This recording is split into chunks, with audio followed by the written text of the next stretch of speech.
Welcome to the Practice You podcast. My name is Elena Brower.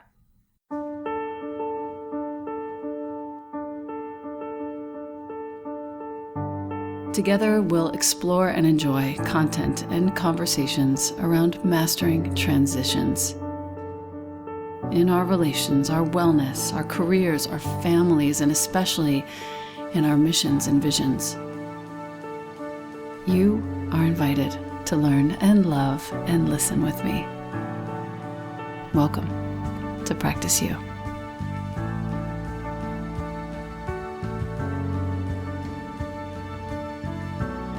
Welcome back to the podcast. I have with me today a dear friend from the yoga world in New York.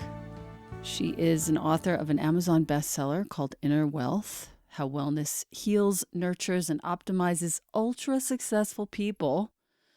She's the founder of Namaste Wellness. She has over 25 years of experience as a clinical social worker, as well as a yoga and meditation teacher. Julie Wald, welcome. Thanks, Elena. So happy to be here. Yeah, it's really nice to have you.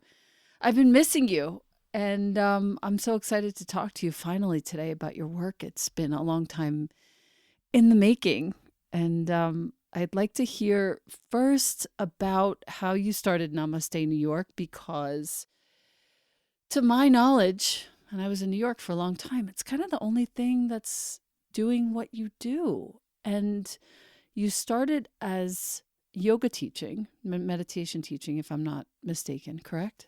Yes, actually, coming out of about 10 years practicing as a clinical social worker in a psychotherapeutic context. So that kind of overlapped with my yoga and meditation teaching, which ultimately is what enabled Namaste New York to come to fruition. Got it. And what really drove me to get in touch with you and want you on the podcast, especially now, is the fact that you are not just serving sort of private clients doing yoga in their homes, but you're also delivering your studies, your body of education in social work, to an evidence-based wellness program to support mental health in companies. And I think this is a conversation worth having, because delivering that kind of a service, not just to commercial companies, but also to schools that are underserved, to hospitals, to community orgs. This is why I want to talk to you, because I think that more of the folks who might be listening to this podcast, you know, my listener might be interested in how to do something like what you're doing. It's so easy, accessible. It just takes a little bit of work, but you know, you've been at it for a long time. So I really want to find out about this. Teach my listener about how you started, how this came to pass, the need for this service at this time, and what you're proudest of maybe at this moment. Yeah, absolutely. So rewinding back to the year 2003, when we sort of officially became a company, we really were born out of the crisis of 9/11. So I was working as a clinical social worker in New York City. I worked in the Bronx. I worked in Brooklyn. I worked for organizations like the Jewish Board of Family and Children's Services. I worked for New York Presbyterian Hospital. I worked in a variety of different types of mental health settings, from different levels of acuity, from inpatient to outpatient, and also did a fair amount of work in sort of the medical social work world as well. And all the while, you know, and this goes back sort of pre-2003, I was using yoga and meditation to manage my own stress around the challenges that I was facing at work, which were things like, you know, suicidal teenagers and couples who were in crisis, and substance abuse and child abuse, and just heavy, heavy mental health work that left me in a place of really needing self-care. So that was the beginning of my own personal journey. And then when 9/11 happened in New York, I really found that the integration of some of these practices that I was using for my own mental health and well-being, managing my own stress, came into play in my work as a social worker. So I'd be in these sort of more formal settings, delivering what, was clinical psychotherapy, and finding the need and the desire and the very strong instinct to sort of integrate wellness practices. So, like, a perfect example is, I was working with a 16-year-old Black teenager from the Bronx who was mandated to come and see me because he had thrown a chair at his teacher. And if he had had a weapon in his hand, a gun in his hands, he probably would have shot the gun, because it really wasn't about the weapon. It was about this just intense pain and anger and rage. And here I was, this young, 20 something year old and, white woman. And I'm sitting across from this kid thinking, how in the world am I going to help him? Like, any amount of talk therapy right now is not going to help this person control his impulses so that he doesn't get himself into deeper trouble or hurt somebody in a really big way. And I started teaching him yoga and meditation in my tiny little psychotherapy office, because that felt like the most responsible thing to do, and teaching him about how to sense the signs in his body of stress and when he was about to sort of act impulsively.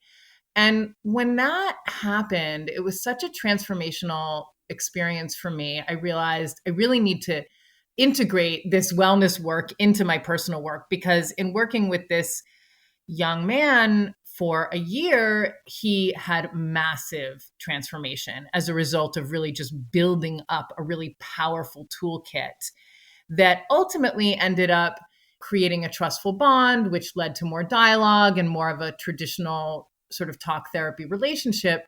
But it came out of the tools. It came out of some of this more concrete work. So 9/11 happened. I looked at my husband, Michael, who wasn't my husband at the time. We were engaged, and he was on track to be a lawyer and wasn't feeling inspired. And we said, New York needs us. Thus the name Namaste New York, and which is now Namaste Wellness, because we are serving people all over the globe. But found that New York needed help. New York schools, New York companies, across the board, everybody needed help. And we felt like we had the knowledge and the tools to be a resource. So sort of we ended up by chance having the opportunity to work in some corporate settings, delivering meditation classes, delivering yoga classes, because people were really, really dealing with huge amounts of stress. And very quickly found that there was traction. And that was really the beginning of Namaste. For a while, I had two hustles. I was a social worker, and I was running Namaste with Michael, my husband and partner, and teaching a lot.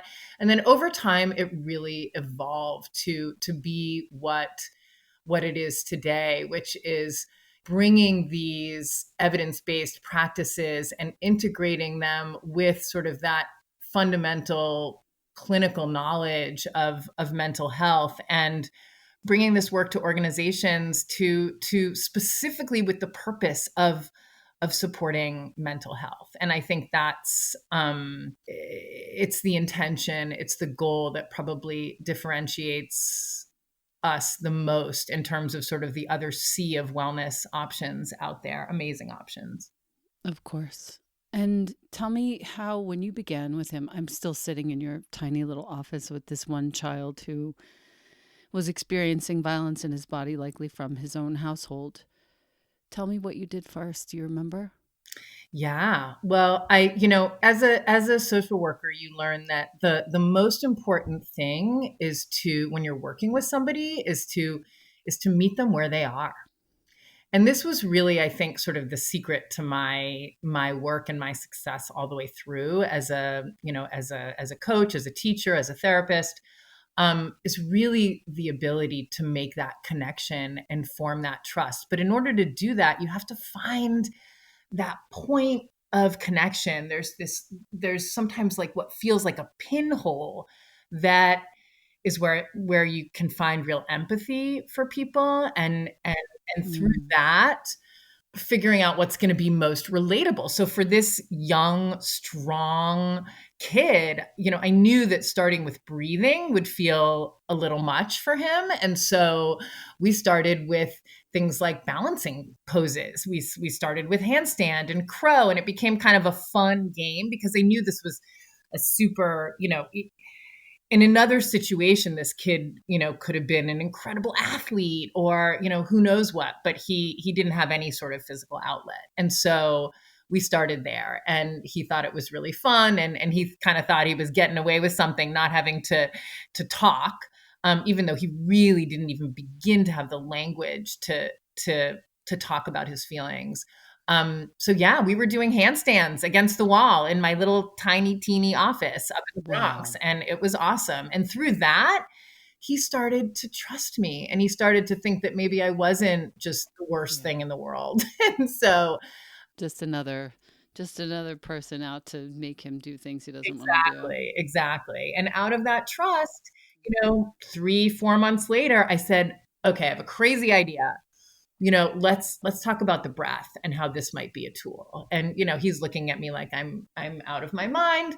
But again, I'd sort of put in the time to meet him where he was and to build that trust and to make that connection. And once you have that, it's kind of like sky's the limit. You can really find a huge opening. That little pinhole becomes just a really big, beautiful doorway to introduce all kinds of things once that trust is established. And you took that, you created what you've created now with your man, which is something that reaches far more humans on a regular basis. Obviously, COVID has presented you with the option to be more online and less in person, which has its perils and virtues. I would love to hear how you guys are taking this very extenuating circumstance and reaching more humans. How are you doing that? What is your plan for, let's say, next year, 5 years, if you have it? I'm interested in basically enlightening my listener to how he or she could do something like what you're doing on a grand scale or a bigger scale and help as many folks as possible with what they know, be it yoga, meditation, breath work, social work, whatever, in using your example as kind of a starting point. Absolutely. So I think before we can sort of meet the world with solution, it's really important to understand the problem.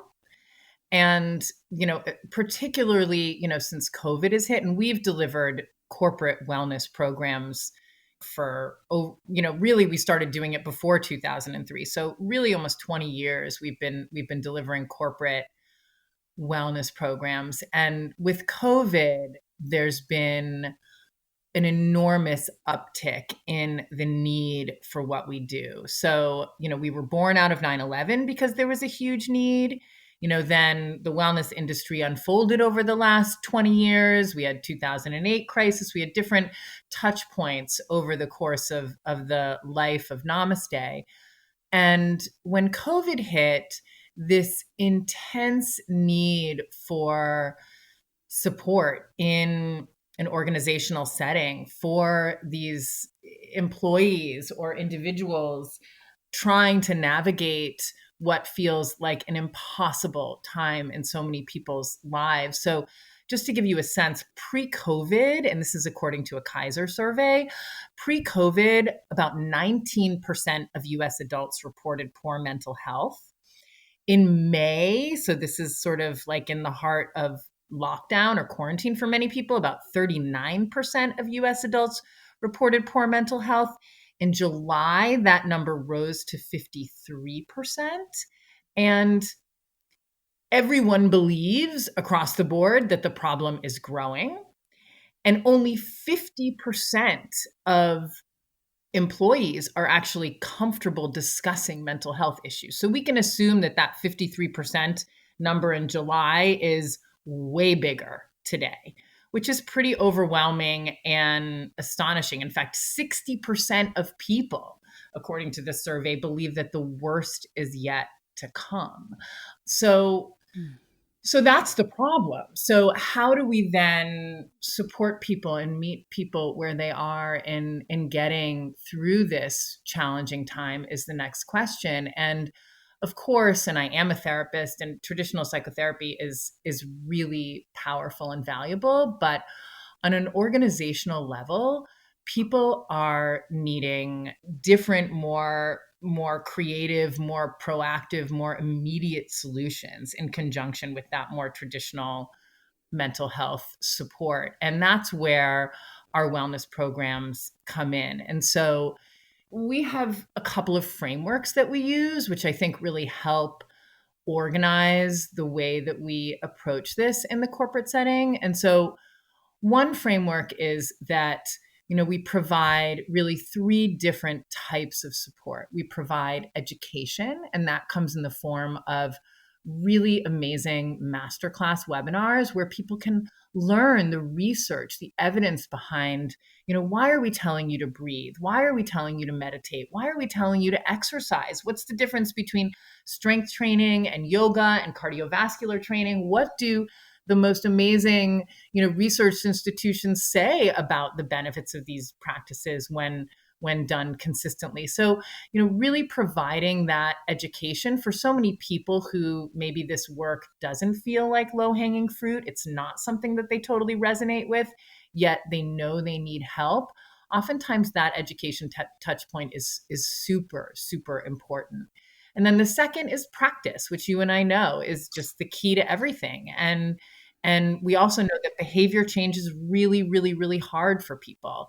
And so, we can tell them all day long, this is going to be good for you, but it takes on average 66 days to create a new habit. And that's if you don't miss one single day of doing something. And, we know that cultivating habits is really the most effective way to, implement lifestyle medicine. And so these practice sessions are virtual meditation, yoga, fitness, Pilates, whatever it is that an organization thinks that its employees will connect with. Again, we want to meet them where they are. We're not here to force them to do or be something that they're not. And then what we find is once you build that trust, just like that original client that I mentioned, sort of the door opens really wide after that. And then the third piece, so it's Right. education, practice, and then it's one-on-one support, because we all have our own nuanced challenges, whether it's dealing with homeschooling kids and, needing to perform at a really high level simultaneously, or whether it's a substance abuse challenge or financial concerns, whatever it might be. People need one-on-one support. And so that coaching, I have a team of people that we work with that all have backgrounds very similar to mine in terms of a master's in social work, that experience in a clinical setting coupled with this wellness expertise in more than one modality. And so they really do that one-on-one support for employees in that coaching. So between the education, practice, and support, there's a really beautiful, robust, and rich program for employers to offer their employees who are really their most valuable asset as a company. And if your employees are not okay, your company is not okay. If your teachers are not okay, your school is not okay. It's really Right. so incredibly fundamental. So that's kind of the delivery mechanism, but there's other frameworks that we use to sort of organize the work, which I think might also be interesting to your audience. Yeah, I would actually love to hear about the other frameworks, but I just want to touch on one point that you made. The moment in time in which we find ourselves. So right now it's very fraught. I've just finished watching actually the film called Social Dilemma, Mm. which if you haven't seen, Julie, listener, please see. It's important. And I'm now seeing how this polarization happened, how these, 20 to 30-year-old white boys designing code, primarily white boys designing code, created the addictive pull the refresh functionality of social media. Hmm. And how their creation has now unleashed a situation where each of us is actually operating in a vacuum. We're only really seeing more of what we've indicated a propensity toward.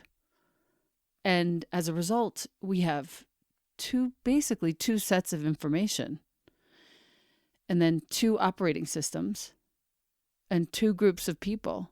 We've never been more polarized in history. We've also never had companies like these tech companies making more money ever, ever, ever, ever, ever. Which brings a lot of folks to a very dark, hopeless place.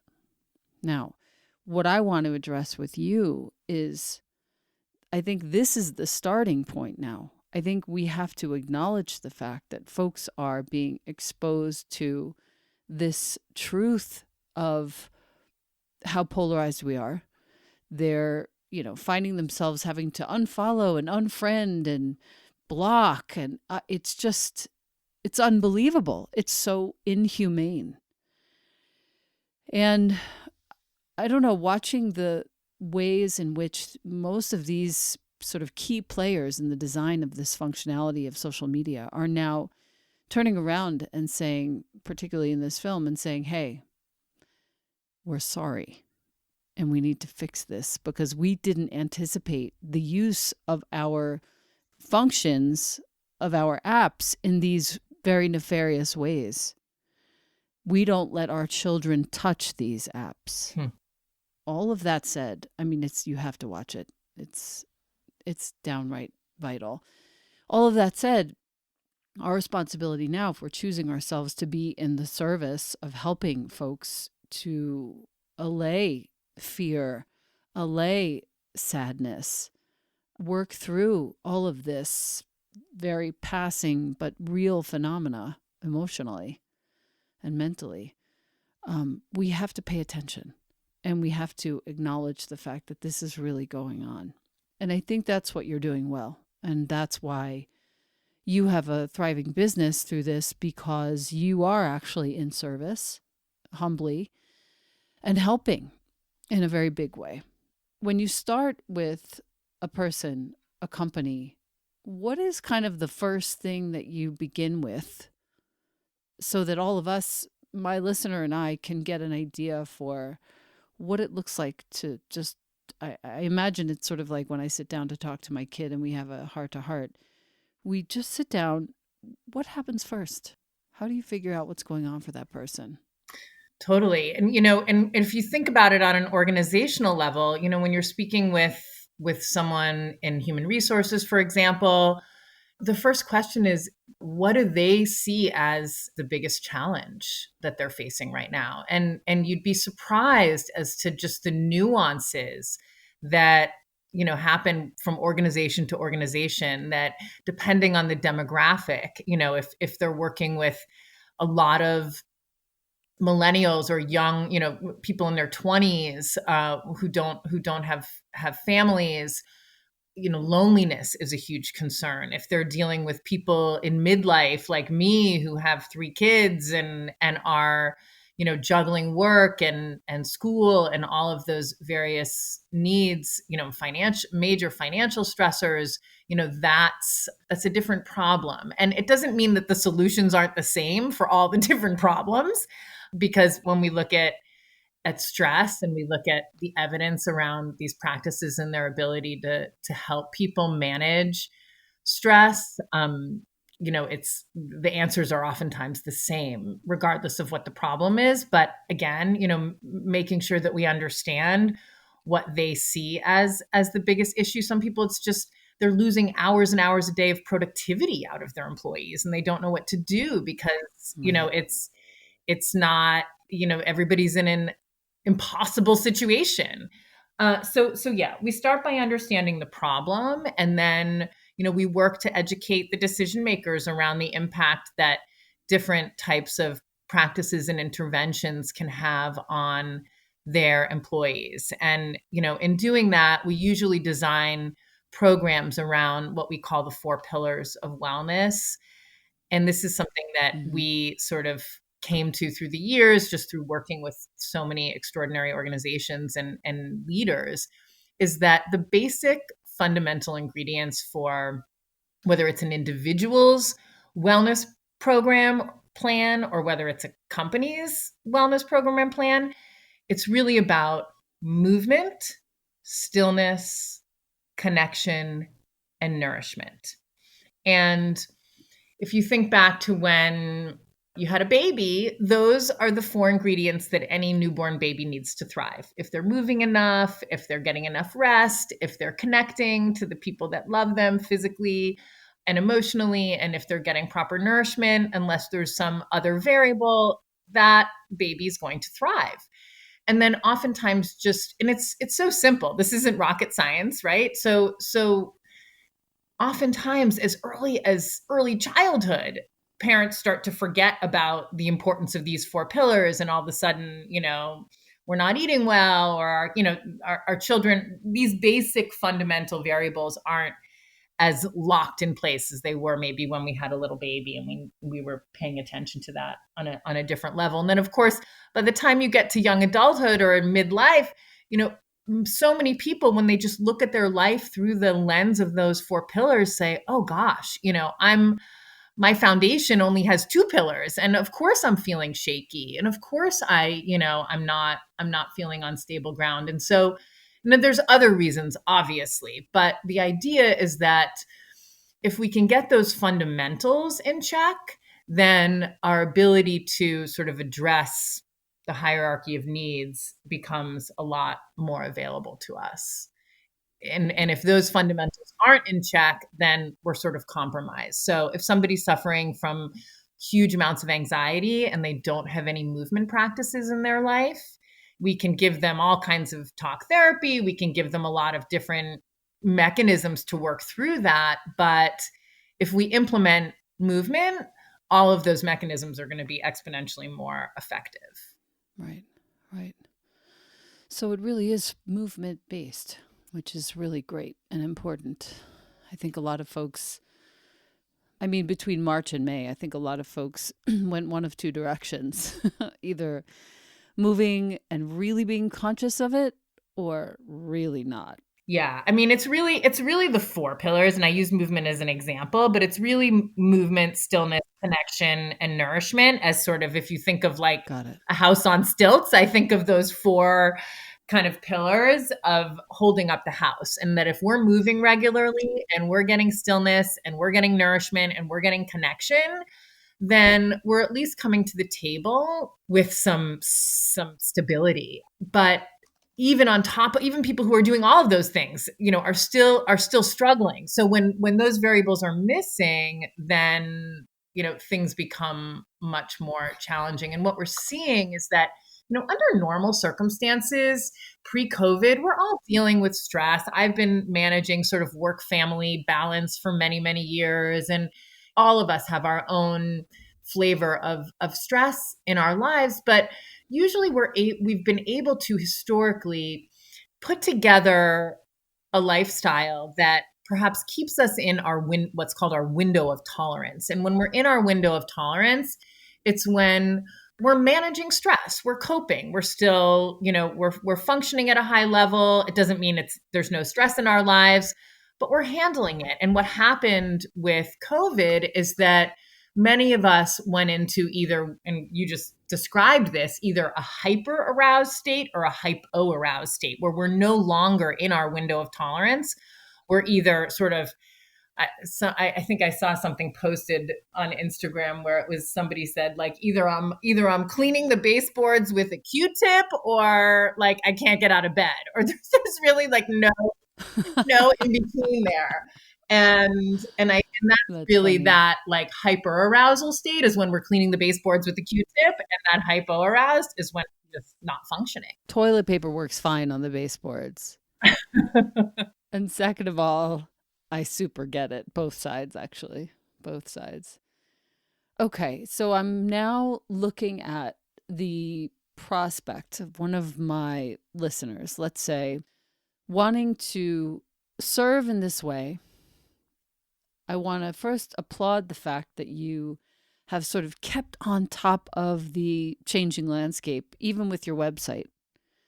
I noticed that your website has, at its very front page, it's namasteny.com. Even though it's now called Namaste Wellness, the website is still namasteny.com. N as in Nancy. COVID-19 is changing our world at lightning speed. Your well-being is our top priority. Empower and take care of yourself in new and different ways with wellness practices that keep you thriving amidst challenging times. I really appreciated that. I think, there's also in this space folks who are doing that and folks who are kind of hanging back and waiting to see how it all plays out. I appreciate that you're just jumping in and saying, okay, this is what's happening. There's a constant evolution happening. We're here to meet your need. My last question before I move on to sort of the questions that I always ask folks is if somebody comes to you now and says, okay, I've got my whole company on Zoom, we're 15 people, and I need to work with you because I don't understand how to support my people. There are some gaps and holes and ways in which I don't think I'm showing up properly. What do you do first? So usually we start with a masterclass where we're just sort of laying everything out on the table in terms of our philosophy, educating people about the 4 pillars, educating people about the research that's been done on the power of wellness practices and fitness practices, and just sort of setting the stage for a more practical experience. And I think that particularly for all of the teachers and practitioners out there, I think it's important to recognize that you probably have so much knowledge to share that you could probably share even outside of the bounds of a traditional yoga class or a traditional meditation class. That can you turn this knowledge into other sort of educational classes, because not everybody is ready to dive in to practice right away. They need to learn, they need to understand first.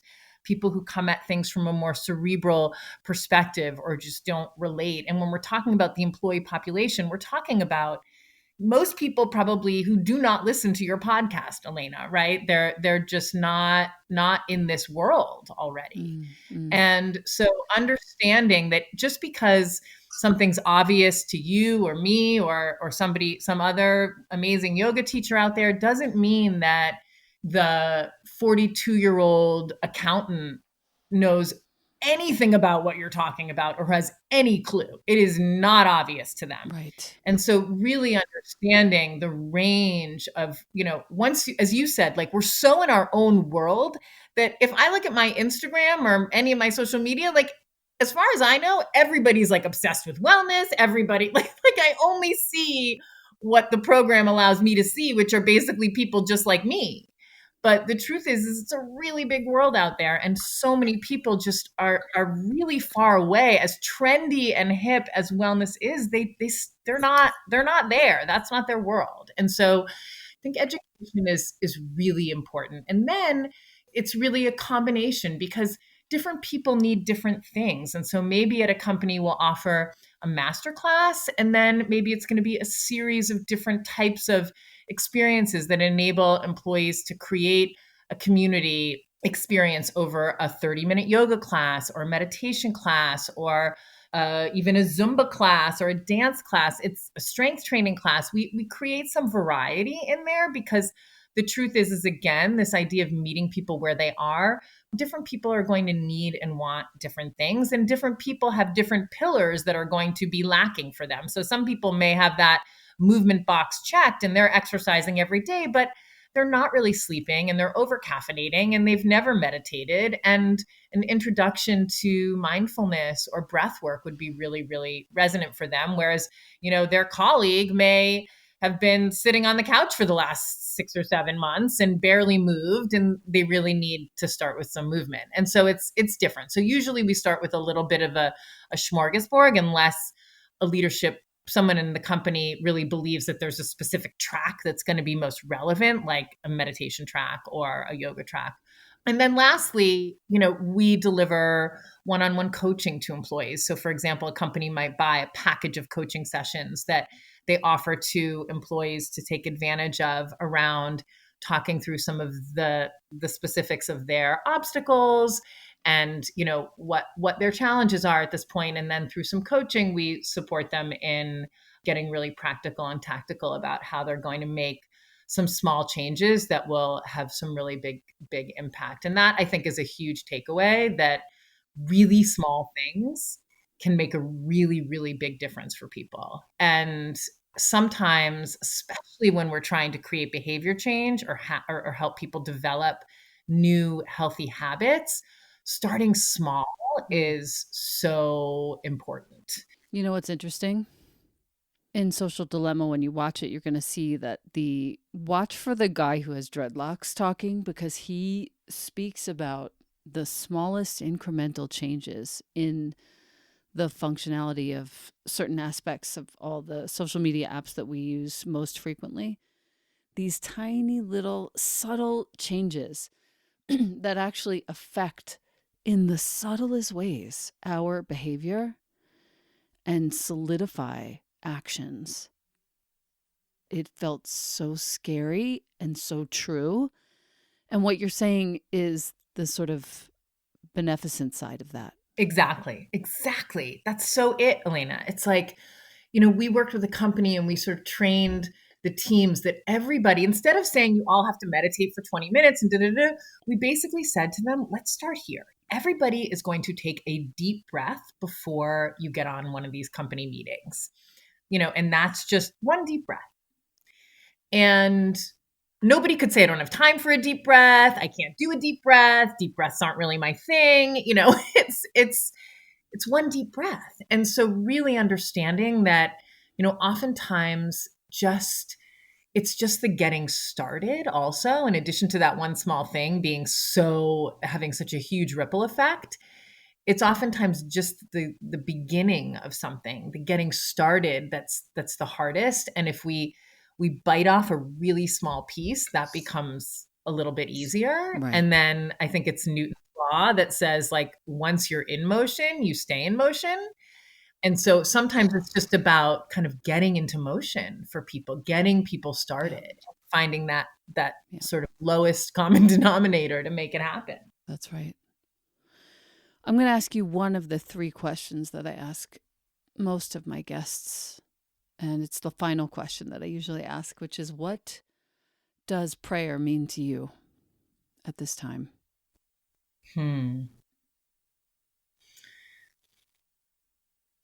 For me, prayer has been about my gratitude practice right now. And it's been such a huge tool that I've used on a personal level to navigate this period, and something that I try to weave into almost everything that I do throughout the day. And I think you relate to that, and I probably learned it from you. So yeah, the first thing I do when I wake up, I have an old school Amazon alarm clock on my nightstand, and I plug my phone into the kitchen because I'm just as addicted to it as the next person. And so if I don't kind of keep it away, it will interfere with things like prayer for me. And so making space for prayer, I think, is most important. And then when my alarm goes off in the morning, I've sort of trained my mind to, the very first thought is gratitude for waking up, gratitude for whatever else comes to mind. And I do the same thing at night as my bookends. So yeah, it's just core. Very helpful. I appreciate so much, Julie, the practicality that you bring to something that is so ridiculously emotionally important right now. And I would love to recap for my listener, for those folks that want to do something like what Julie is doing, offer in some way concrete help, because I think the more that we do this, the better we are as a society. Educating folks first, once you've found out what's really important to them. Well, let's back up. find out what's really important to the person in front of you with whom you're working. What is the biggest issue for them? What presents itself in front of you, whether they say it or they sort of emanate it. And then educating them on what you in your, very experienced body can sense to be the most helpful thing based on what's, sort of the biggest stressor for them. And then beginning to put it into practice. It seems like that's the chain of events. I'm sure that we all know this. If we're listening to this podcast, we have some sense of it. But my hope in talking to you today, Julie, is that one of us somewhere, I know that it happened for me. I just got a really good idea while you were speaking earlier. One of us gets inspired to serve in some different, new, more thorough, greater listening way than perhaps we have in the past. And I think that's a real gift that you've just given us. So thank you. Thanks, Elena. Yeah. Tell us, Namaste NY, NAMASTENY is the website.com. Namaste NY. Tell us what else we should be looking for from you. Well, feel free to reach out to me if you'd like to discuss how we approach working with organizations. Also, I'm personally one of the silver linings of COVID is that I'm spending a lot less time commuting. And so I've had some space to take on a few more personal clients.